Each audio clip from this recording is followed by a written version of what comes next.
오늘 저희들이 읽은 이 말씀에는 이스라엘이 출애굽한 다음에 처음 맞는 이 유월절에 대해서 기록하고 있습니다. 하나님께서 이스라엘에게 정한 규례대로 유월절을 지키라라고 명령하십니다.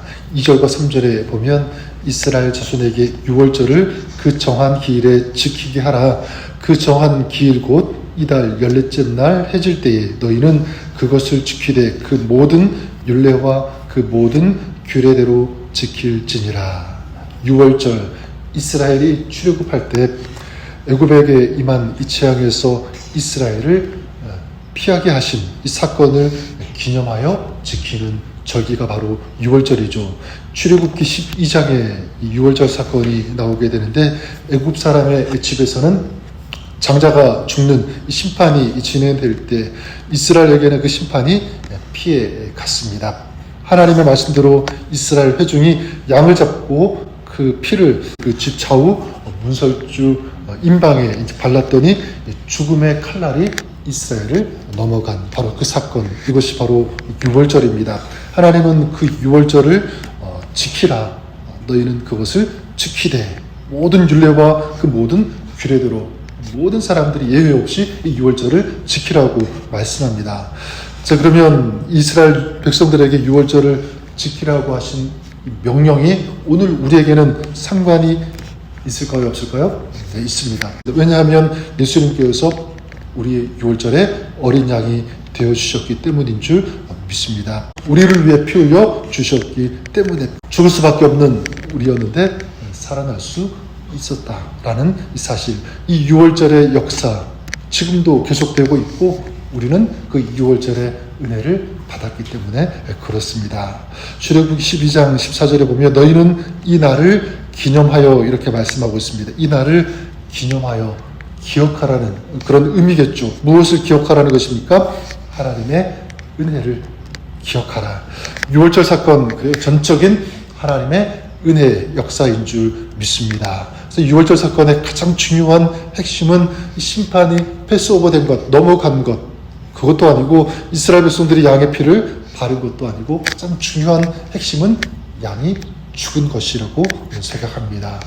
이스라엘도 어떻게 보면 죄인이죠. 의인은 없나니 하나도 없다라고 하는 그 말씀처럼, 자, 그런데 양을 죽여서 그 피를 발랐다는 것은 무엇입니까? 이 죄에 대한 이 사형이 이미 집행되었다는 것입니다. 이미 사형이 집행되었기 때문에 이미 양이 피를 흘렸기 때문에 하나님은 더 이상 그 죄를 문제 삼지 않겠다는 것입니다.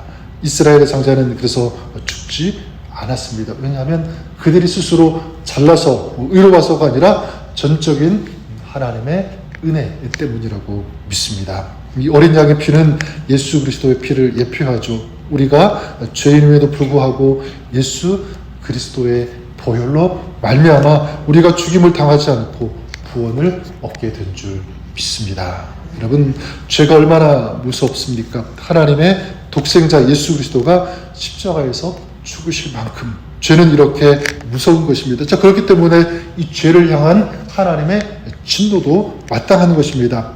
자, 그럼에도 불구하고 우리가 죽임을 당하지 않은 것, 죄인임에도 불구하고 심판을 받지 않은 것, 이것은 어린 양 대신 예수 그리스도께서 우리를 위해서 피 흘려 주셨기 때문인 줄 믿습니다. 우리가 그 진노를 피할 수 있는 방법은 아무것도 없습니다. 우리가 아무리 노력해도 의롭게 행동을 해도 어떤 수고가 있어도 무슨 대가를 치를지라도 그 진노를 피할 수는 없습니다. 하지만 우리가 할 수 있는 것 바로 그 피를 바르는 것, 이것이죠. 피를 바른다는 것은 순종하는 것입니다. 예수 그리스도가 참된 나의 구주라는 것을 믿음으로 고백하는 것. 우리는 다른 것 하지 않고 단지 하나님의 말씀에 순종해서 믿음으로 우리를 위해서 죽으신 예수 그리스도 이름을 부르고 주님을 다해 구주로 영접하고 믿었습니다. 이게 바로 피를 바른 것 아니겠습니까? 그럴 때 우리에게 이 놀라운 이 구원의 은혜가 임하게 된 줄 믿습니다. 이 모든 것 바로 하나님의 은혜라는 것입니다. 하나님의 이 놀라운 은혜를 받았고요. 지금도 우리는 그 은혜 가운데 살아가고 있는 줄 믿습니다. 네, 여러분, 우리의 이 신앙의 출발은 모두 어디에 있냐면 하나님의 은혜에 있다. 지금 우리가 살아가는 것도 마찬가지 하나님의 은혜 가운데 살아가고 있는 줄 믿습니다. 자, 그렇기 때문에 정말 가장 아름다운 삶은 어떤 삶인가라고 할 때 하나님의 은혜를 기억하고 이 하나님의 은혜에 감사하면서 반응하며 살아가는 그런 삶, 이것이 가장 아름다운 삶의 모습인 줄 믿습니다. 좀 그런 의미에서 우리가 한 가지 적용한다면 바로 예배라고 생각해요. 예배에 승부를 걸어야 된다라는 것입니다. 2절에 보면 이스라엘 자손에게 유월절을 그 정한 기일에 지키게 하라라는 것입니다. 정한 기일, 하나님께서 정해주신 그 기일에 유월절을 지키라. 자, 그렇다면 우리의 삶도, 우리의 예배도 마찬가지죠. 이건 전적인 우리의 삶이 나에게 맞추는 것이 아니라 하나님께 맞춰가는 삶이 되어야 되는 줄 믿습니다. 그 삶이 바로 예배의 삶이 되는 줄 믿습니다. 그래서 예배도 내가 바쁘고 내가 힘들어서 그래서 편할 때 하나님께 나아가는 그런 예배가 아니라 어떤 상황, 어떤 일이 있어도 하나님께 나아가는, 드리는 그런 예배의 삶, 오늘 이것이 저 여러분의 삶이 될 수 있기를 주님의 이름으로 간절히 축원합니다.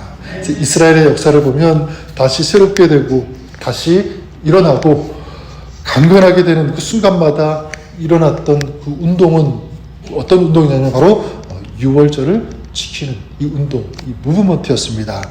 열왕기하 23장에 보면 요시아가 무너져가는 영적 상태를 알고 다시 그 이스라엘을 일으킬 때 가장 먼저 시도한 것, 행한 것, 그것이 바로 유월절을 행한 것이었습니다. 지키는 것. 역대하 30장에도 히스기야가 왕이 되어서 종교개혁, 신앙개혁을 일으킬 때 가장 먼저 무엇을 또한 지켰냐면 바로 유월절을 지켰다. 이 유월절을 지킬 것을 명령하게 되는 이 모습. 근데 반대로 이스라엘이 점점 망해가고 기울어질 때 그 이유를 보면 다른 것이 아니라 유월절을 제대로 지키지 않았습니다. 형식만 있는 하나님의 은혜에 대한 반응이 아닌 이 종교적인 그런 예배, 그런 제사를 드릴 때 이스라엘은 무너졌다는 것입니다. 그래서 열왕기하 23장 22절에 보면 사사가 이스라엘을 다스리던 시대부터 이스라엘 여러 왕의 시대와 유다 여러 왕의 시대, 이렇게 유월절을 지킨 일이 없었더니, 유월절이 없었다, 지키지 않았을 때 나라는 기울어지고 넘어지게 되는, 저는 이것이 오늘 우리 인생에도 동일하게 적용이 되는 줄 믿습니다. 유월절의 그 은혜를 우리가 생각하고 기억하면서 감사하는 그런 삶, 그런 예배를 드리는 그 인생 가운데는 하나님께서 허락하여 주시는 놀라운 은혜, 이 부흥의 역사가 일어나게 되는 줄 믿습니다. 오늘 저 여러분, 우리의 삶이 이렇게 유월절의 예배가 있는 이 유월절의 삶을 살아가시는 저 여러분, 우리가 그렇게 될 수 있기를 주님의 이름으로 간절히 축원합니다. 하나님의 은혜에 깊이 감사하면서, 그래서 그 하나님의 그 은혜를 또한 오늘도 구하면서 주님의 은혜 보좌 앞에 나아가는, 기도하는, 예배하는 그런 삶, 오늘 우리의 삶이 그럴 수 있기를 바랍니다. 그런 삶 가운데 오늘도 주님께서 동행하시고 하늘의 은혜와 은총과 긍휼하심을 아낌없이 부어 주실 것을 믿습니다. 이런 하나님의 동행하심의 축복을 누리면서 경험하면서 살아가시는 오늘 하루, 저와 여러분 우리의 삶이 되시기를 우리 주님의 이름으로 간절히 축복합니다. 하나님 아버지, 유월절을 지키라고 하신 이 하나님의 명령, 오늘 살아가고 있는 우리에게도 동일한 주님의 음성으로 우리가 듣기를 원합니다. 우리에게 베풀어 주신 그 십자가의 그 은혜를 생각하면서, 감사하면서, 묵상하면서, 찬양하며, 예배하며 하나님께 영광 올려드리는 이런 예배 삶을 살아가는 저희들 되게 하여 주시옵소서. 오늘도 우리에게 허락하여 주시는 은혜를 갈망하며 소원하며 기도할 때 하나님, 이 자리 가운데 오늘 살아가는 우리의 모든 삶 가운데 주님께서 임재하시고 동행하여 주시옵소서. 우리의 기도 가운데 주님께서 응답하여 주옵소서. 예수님의 이름으로 기도드립니다. 아멘.